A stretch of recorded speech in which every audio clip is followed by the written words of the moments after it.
Hi everyone, this is Robin or Robencita. Today I'll show you how I make this shirt from Howl or Howl or however you pronounce that, from the very well loved Ghibli movie Howl's Moving Castle. This is a very easy project, but I'll try my best to explain as much as possible so you can learn keywords and techniques and you can continue doing your own research if you want to. I already cosplay Howl with the blonde hair, see here, here. But for the black hair version I needed a new shirt. Or blouse.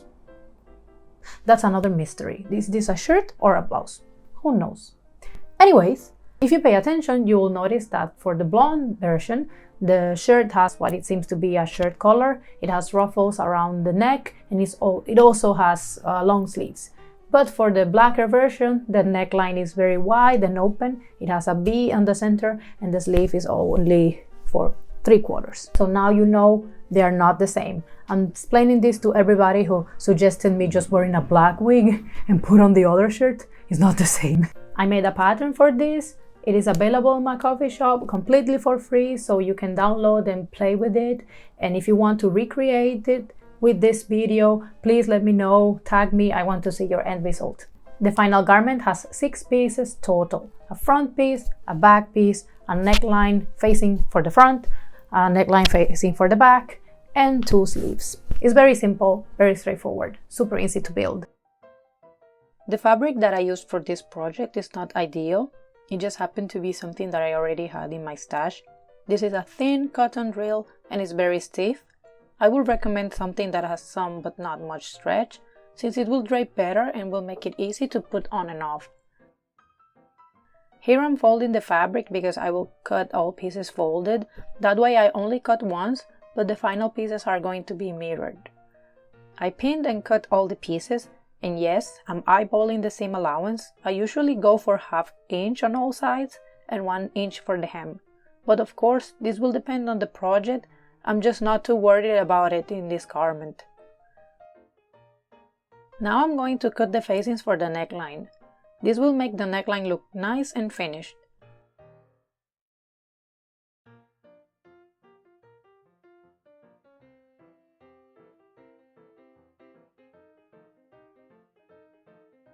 I marked the seam line for the shoulder, that way I know where exactly I need to sew this.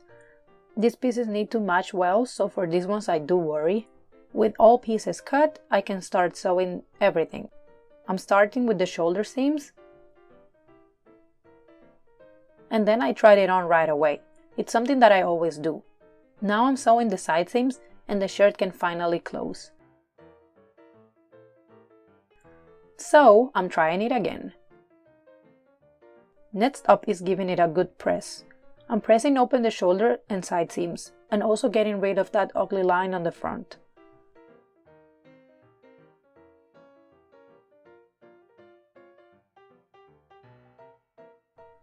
Now I'm going to overcast the raw edges, so it doesn't fray too much. I'm going to be using an overcast presser foot this time, but I'm pretty sure this also works just fine with a regular presser foot.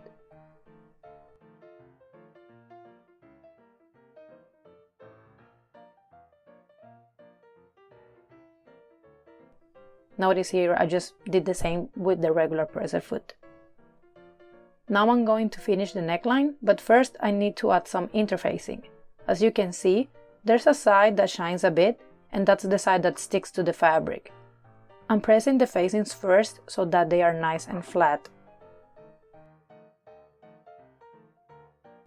And now I'm positioning scraps of interfacing because I'm that stingy and don't want to waste even more material. And also for small pieces like this one, I like to attach a bigger piece of interfacing.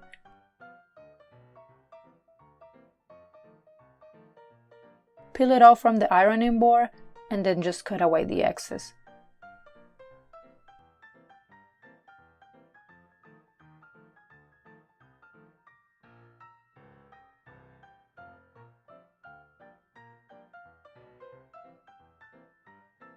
These pieces are now ready to assemble. I'm aligning them with the marks I did before, pinning them into place, but first I want to confirm that the curves align well with the body before sewing it.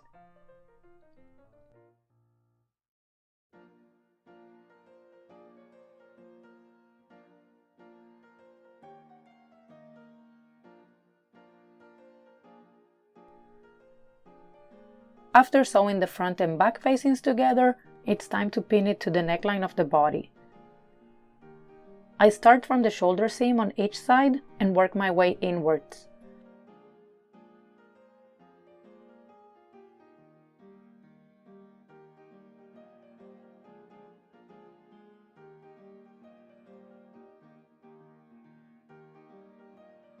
And here you'll see me struggling sewing it because I didn't mark the seam allowance. I highly recommend marking it before sewing, especially around the V. That way you know for sure where to pivot the needle and where to stop. It's a good idea to take your time with this part. I end up eyeballing the first part, but then notice I should have marked it.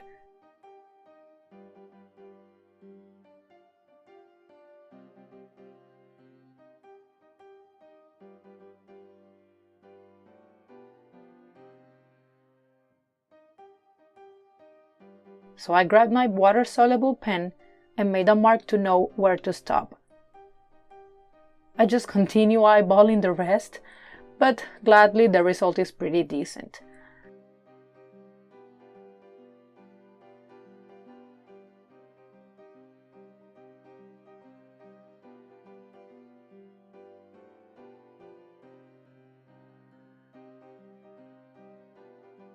Now it's time to trim off the excess fabric and open the V at the center.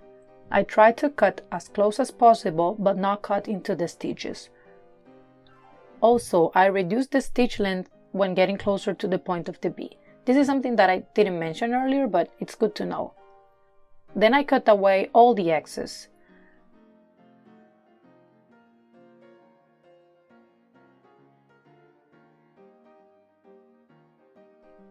I also cut several slits on the curve so that it's easier to press it open later. Don't forget to trim off around the shoulders. It can get pretty bulky around this area. After that, I folded the facing inwards and gave it a nice press.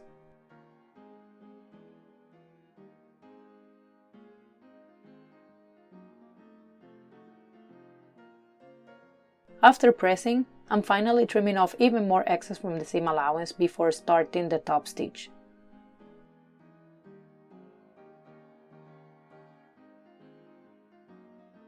Top stitching the neckline will keep the facing in place, but also will make it super pretty.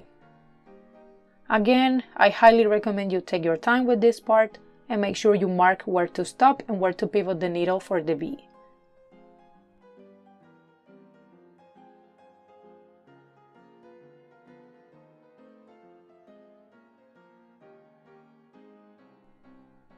As you can see, I didn't do it.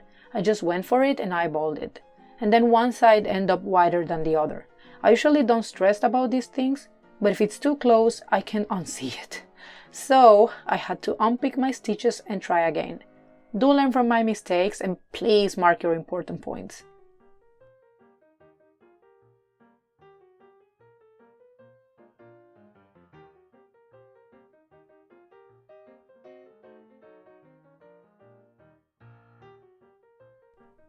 I'm now spraying some water to remove the blue marks from the pen, and yes, I'm giving it a nice press again. Make sure to take your time when pressing, as it is a crucial task for sewing and getting crisp results. The result looks pretty nice, pretty decent despite all my outstanding care, but now you know, so you do it great. Next up is the hem. I went for a double fold hem because it was easier. Here I'm pressing 1/2 inch and then another 1/2 inch, pinning it into place as I go.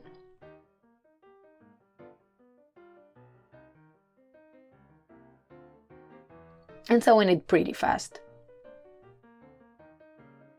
Now it's time to deal with sleeves. I close the sleeves first.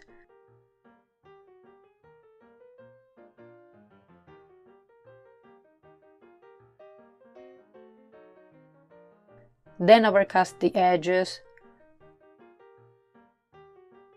And after that, I pin the sleeve to the armhole.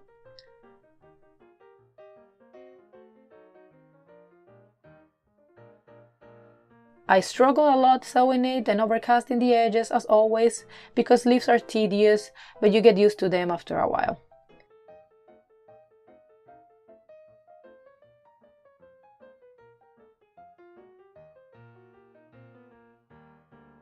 Now I'm pressing the hem of the sleeve 1/2 inch and then I'm folding it again so that the final hem is 1 inch total.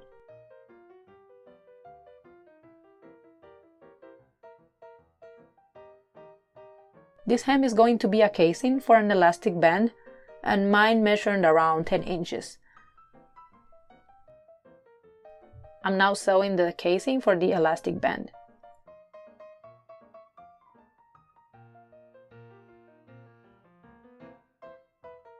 Make sure to leave a gap so that you can insert the elastic band.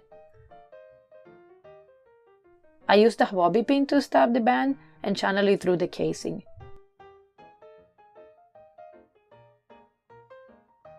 Sorry you can't see it very well. Recording and sewing at the same time is surely a tedious task. But anyway, I sewed the two ends of the elastic on top of each other.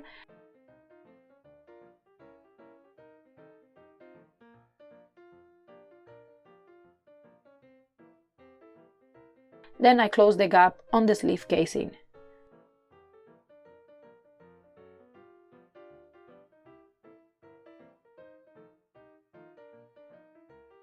And with this, our sleeves and the entire project is done.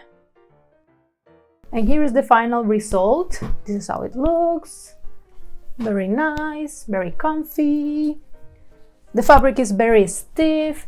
I wish I have used a more stretchy material, but I didn't have anything around. I chose this project, because I was very inspired like from one day to the other, and I decided to do it like as soon as possible. So this is what I had in my stash. If you learned something or enjoyed watching this video, please destroy the like button for the YouTube algorithm, subscribe if you want to. Also follow me on social media for more cosplay stuff and future patterns or videos. And if you have any questions, comments, concerns, feedback, whatever, please leave them in the comments. Bye bye!